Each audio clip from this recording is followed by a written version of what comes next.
दोस्तों, खोज करना मानव जाति की एक फितरत होती है जिसके लिए वो किसी भी हद तक जाने को तैयार रहता है और मनुष्य समय के साथ अपनी खोज का दायरा बढ़ाता ही रहता है। पर क्या हो अगर वो जिसकी खोज करे उसका कोई अंत ही नहीं है। हमारे ब्रह्मांड की खोज करने में इंसान लगा हुआ है जिसका कोई अंत ही मौजूद नहीं है, और जिस ब्रह्मांड में अरबों खरबों तारे करोड़ों आकाशगंगाएं मौजूद हैं, और मानव सभ्यता की इस खोजी फितरत ने जन्म दिया मानव इतिहास के अब तक के सबसे महान अंतरिक्ष अभियान यानी वाइजर को। दोस्तों, मानव निर्मित 2 अंतरिक्ष यान वाइजर 1 और वाइजर 2 अनंत ब्रह्मांड की यात्रा पे हैं। अब वो इंटरस्टेलर स्पेस में पहुंच चुके हैं। तो दोस्तों, वीडियो में अंत तक बने रहिए मेरे साथ और जानिए वाइजर 1 और वाइजर 2 के ऐतिहासिक सफर के बारे में।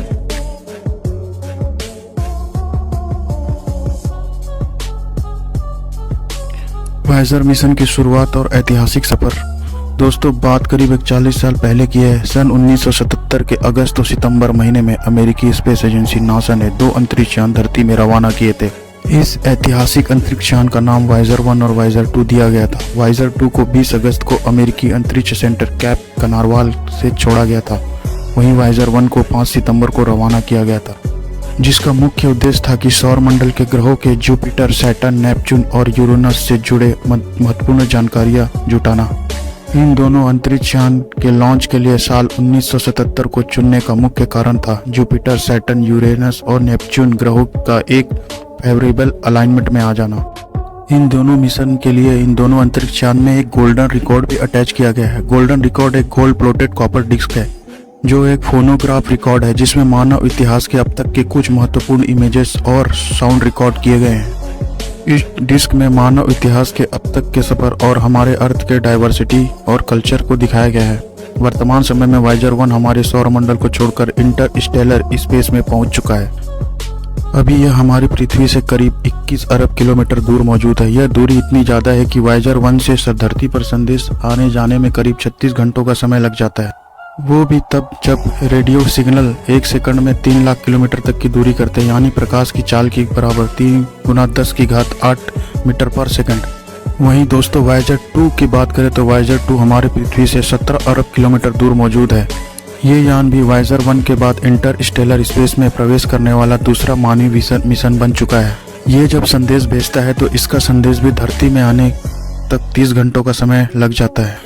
जहाँ तक इस मिशन की बात करें तो इस मिशन में एक लगभग लंबा सफर तय किया है। करीब 41 साल बाद भी ये दोनों यान अच्छे से काम कर रहे हैं और मानवता की निशानी दूर ब्रह्मांड तक पहुंचाने का काम कर रहे हैं। पर अब समय के साथ ये दोनों बूढ़े हो चले हैं, इनकी ताकत बेहद कमजोर हो गई है और इनकी तकनीक भी बेहद पुरानी हो चुकी है। आज वाइजर यानों से आने वाले संकेत पकड़ने के लिए नासा को काफी मशक्कत करनी पड़ती है। इसके लिए नासा ने दुनिया भर में रेडियो डिटेक्शन सेंटर बना रखे हैं। इस अभियान से शुरुआत में जुड़े हुए वैज्ञानिक एड स्टोन कहते हैं कि आज वाइजर ब्रह्मांड में इतनी दूर है जहां शून्य, अंधेरे और सर्द माहौल के सिवा कुछ नहीं है। वो बताते हैं कि वाइजर मिशन अभियान के डिजाइन पर 1977 में काम शुरू किया था।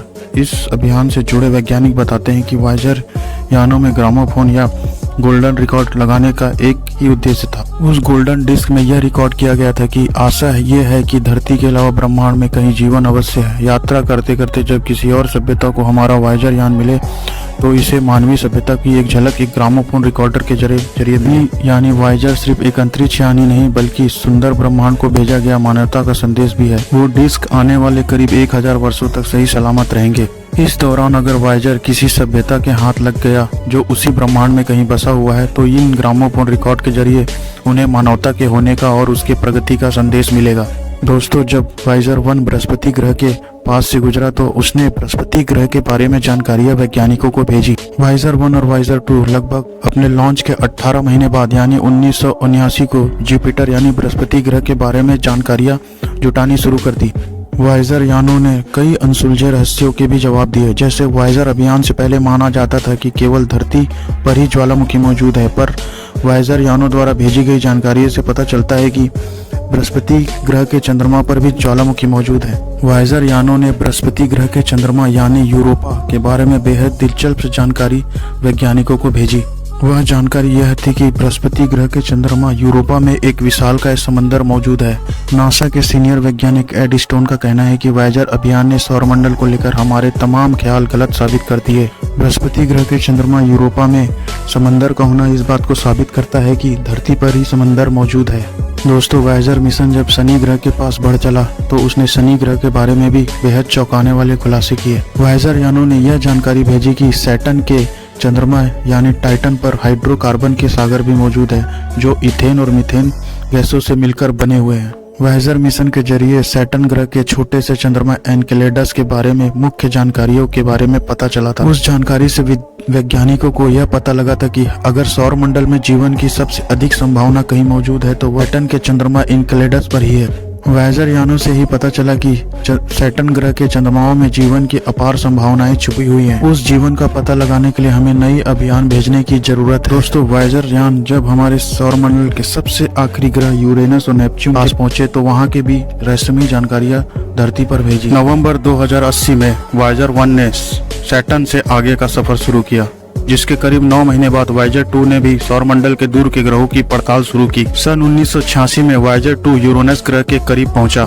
जिसने पहली बार इस ग्रह की इतनी साफ तस्वीरें और कई महत्वपूर्ण जानकारियां हमें भेजी। यूरेनस को पार कर वायेजर 2 1989 में नेपच्यून ग्रह के पास पहुंचा, जिसने इस ग्रह के बारे में कई चौंकाने वाले खुलासे किए। वायेजर 2 ने नेपच्यून ग्रह के चंद्रमा ट्रिटन के बारे में भी कई खुलासे किए और हमें सबसे पहली बार पता चला कि ट्रिटन नाम के चंद्रमा पर नाइट्रोजन के गीजर मौजूद है। अपनी इस लंबी यात्रा में वायेजर यानों ने हमारे सौरमंडल और ग्रहों से जुड़ी कई महत्वपूर्ण जानकारियां से हमें अवगत कराया और सौरमंडल और ग्रहों को देखने का हमारा नजरिया हमेशा के लिए बदल दिया। वायेजर यान मनुष्य द्वारा निर्मित ऐसी मशीन है जो आने वाले कई सालों तक मानवता का संदेश दूर अनंत ब्रह्मांड तक पहुंचाता रहेगा। दोस्तों दोनों वायेजर यान अब इंटरस्टेलर स्पेस में पहुंच चुका है। अभियान से जुड़ी वैज्ञानिक एमिली लकड़ावाला कहती है कि पूरे ब्रह्मांड में वह एक छोटी सी नीले रंग की टिमटिमाहट ही वो एक ऐसी जगह है जहां हम जानते हैं कि जीवन मौजूद है। वो कहती है कि अगर भविष्य में किसी खगोलीय घटना से धरती पर से जीवन समाप्त हो गया, ऐसे में वायेजर यानों के जरिए हमारी सभ्यता की निशानियां सुदूर अनंत ब्रह्मांड में बरसों तक बनी रही। सन 2013 में वायेजर 1 हमारे सौरमंडल से बाहर सुदूर ब्रह्मांड में अपनी एकाकी यात्रा में निकल गया। आज यह यान गुप्त अंधेरे में अपनी एकाकी सफर कर रहा है, जहाँ अंधेरे और ठंडे के अलावा कुछ नहीं है, पर अपने अंतिम समय में भी यह कभी कभी सुदूर ब्रह्मांड की अनदेखी तस्वीरें हमें भेजता है। और हाल में ही वायेजर 2 यान भी हमारे सोलर सिस्टम को छोड़कर अनंत ब्रह्मांड के अपने सफर पर निकल चुका है। दोस्तों दोनों वायेजर यान अभी अनंत ब्रह्मांड के सफर पर है। शायद इसी उम्मीद में कि किसी और सभ्यता को मानवता के ये दूत मिल जाए और फिर वो इन यानों में लगे ग्रामोफोन रिकॉर्ड के जरिए मानवता का संदेश पढ़ सकेंगे। दोस्तों वायेजर यानों के जरिए 1977 की दुनिया अंतरिक्ष में हमेशा के लिए अमर रहेगी। दूसरे शब्दों में कहें तो वायेजर अभियान ने मानवता को हमेशा के लिए अमर कर दिया है अंतरिक्ष में। तो दोस्तों आपको यह जानकारी कैसी लगी मुझे कमेंट सेक्शन में कमेंट करके बताइए और मेरे चैनल को लाइक और सब्सक्राइब जरूर करें। मैं फिर से हाजिर होऊंगा, तब तक के लिए मुझे इजाजत दीजिए। जय हिंद दोस्तों।